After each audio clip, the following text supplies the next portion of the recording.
তুমি হচ্ছে ডাক্তার দেখাও, যাও যাও গিয়ে ডাক্তার দেখে ওষুধ খাওয়া শুরু করো। 6 মাস 1 বছর কন্টিনিউ ওষুধ খাও, দেখো তাহলে একটু ঠিক হবে। আমি কেন ওষুধ খাবো? ওষুধ খাবে ডাক্তারকে গিয়ে বলে, ডাক্তারবাবু আমার মনে হচ্ছে আমার ছোটোবেলায় তারপর ছিঁড়ে গেছিলো, ঠিক আছে, আর নাহলে কোনো নাটপাট খুলে পড়ে গেছে কি ঢিলে হয়ে আটকে আছে, দেখো সেগুলো টাইট দিয়ে নেবে, ঠিক আছে, আর না হলে সেসব ওষুধগুলো খাও, ঢিলে যাতে টাইট হয়, তারপর ছিঁড়ে গিয়ে থাকলে জুড়ে যাবে। তারপরে বলতে আমি পাগল? কোথায় বললাম পাগল? আমি যে কথাটা বললাম না, যারা বুদ্ধিমান হবে তাদের জন্য ইশারাই কাফি আছে। তারপরে বলতে আমি নির্বোধ? পাগল। তুমি আমাকে পাগল চোদা বললে? একবার বলিনি, মনে মনে বলেছি। তুমি এক্ষুনি বললে? মনে মনে বলেছি। আমাকে কিন্তু এক্ষুনি তুমি বললে। দেখলে, আমি বলছি শোনো, একটা ভালো ডাক্তার দেখো, সাইকাট্রিস্ট, নাহলে মেন্টাল যে ডাক্তারগুলো আছে না, কী বলে ওগুলোকে, যাই না বললে, তো ওইগুলোকে দেখাও। ওইগুলোকে সাইকোলজিস্ট বলে?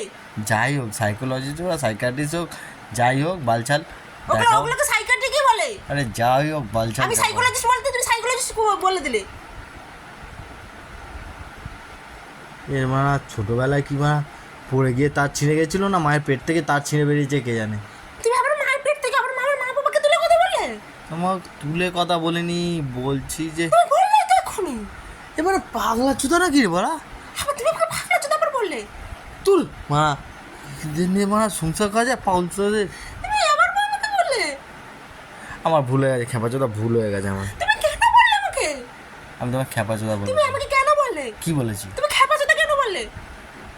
তুমি আমাকে পাগলা চোদা বলছো, খেপা চোদা বলছো, আর তুমি আমাকে বলছো আমার নাক ঢিলে হয়ে গেছে, ডক্টরের কাছে গিয়ে নাক জড়ে। তুমি আমাকে কি বলতে চাইছো? তুমি বলো ভালো করে। যার যেটা তাকে তো সেটাই বলতে লাগে। তার মানে আমি পাগল? তুমি পাগল না, আমি পাগল।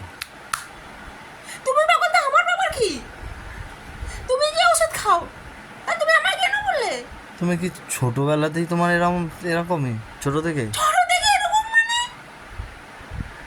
ছোট থেকে এরকম মানে কি বলতে তোমার মাকে একটা ফোন লাগাও তো, তোমার মা কি কোথাও পড়ে টরে গেছিলো তুমি যখন পেটে ছিলে? আমার মনে হচ্ছে, আর নাকি তোমার নাটপাট ঢিল হয়ে গেছে। তোমার আসলে তোমাদের দিকে রাস্তাঘাট খারাপ তো, সাইকেল নিয়ে যাতায়াত করতে মনে হচ্ছে আমার যা তোমার এই রাস্তাঘাটে যদি নাটপাট ঢিল হয়ে গেছে।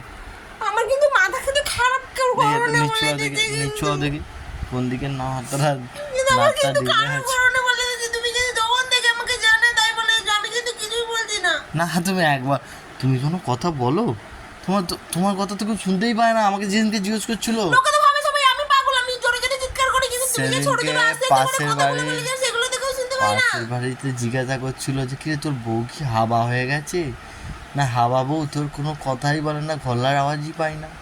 আমি যে হ্যাঁ ওই কারণে তো পাড়ায় কাক দেখতে পাও না।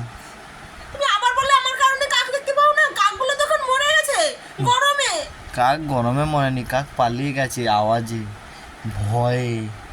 তুমি বলতে পার চাইলে কি কাকের আমার ভয়ে কাক পালিয়ে গেছে? কাক ভয়ে পালিয়ে গেছে? না না তোমার আমি একবারও বলেছি? বলে তো এক্ষুনি। আমি কি এত বোকা যে আমি এই কথাটা বলবো? বললে। ওটা তো আমি এমনি এমনি বললাম, আমি বললাম কাক পালিয়ে গেছে। তুমি এক্ষুনি বলোনি কথাটা? না। তুমি আবার অস্বীকার করলে। কোথায় আছে ডাক্তার বলতো? আমি দাঁড়া এক্ষুনি গুগলে সার্চ করে দেখে নিচ্ছি, দাঁড়া এক্ষুনি সার্চ করে দেখে নিচ্ছি।